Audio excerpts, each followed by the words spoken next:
Pokemon Facts. Mysteries are in abundance in the Pokemon world. We've made significant discoveries and breakthroughs in our research into these oddball creatures. And yet, many experts would agree that we've barely scratched the surface.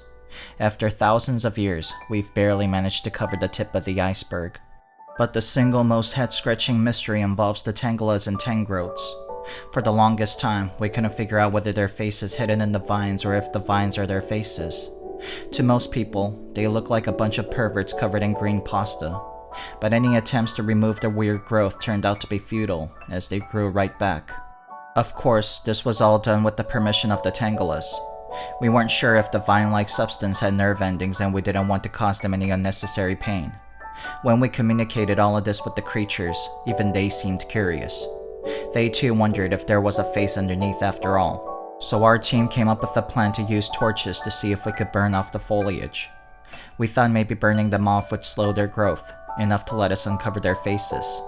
So we immediately got started on submitting our hypothesis and methods to the board to get approval.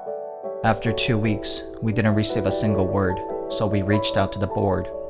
They told us that it's currently under review by the ethics committee, so we sent an email to Donna to see what was the holdup, and she told us they never received any submission for any Tangela experiments.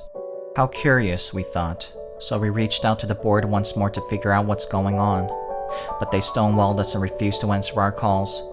We tried to talk to the board members during lunch break, but they narrowly avoided us each and every time. We even tried visiting them at home, but they closed their blinds and turned off the lights. We heard them rustling by the window, peeking out to see whether we've gone home or not.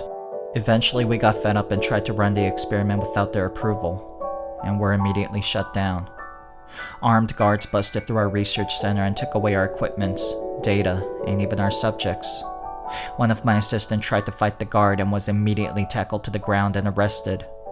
I couldn't believe what I was seeing. We were all very confused by this horrific turn of event, and we were never granted an answer. Soon after, I got a call from Donna, one of the members of the ethics committee. She was sympathetic to our plight and thought we deserved an explanation. She told us that our section chief had apparently slept with the head of the board. And of course, the rest of the board suspected that preferential treatment was being given to our sector, which wasn't true.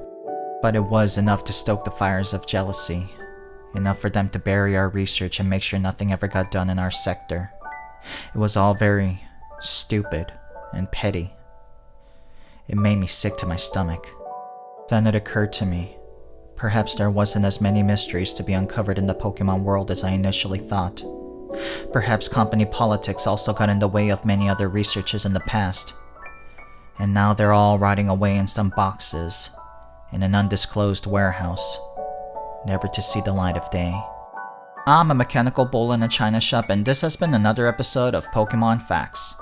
Please like, comment, and subscribe for more factual Pokemon facts. Have a wonderful Pokemon day.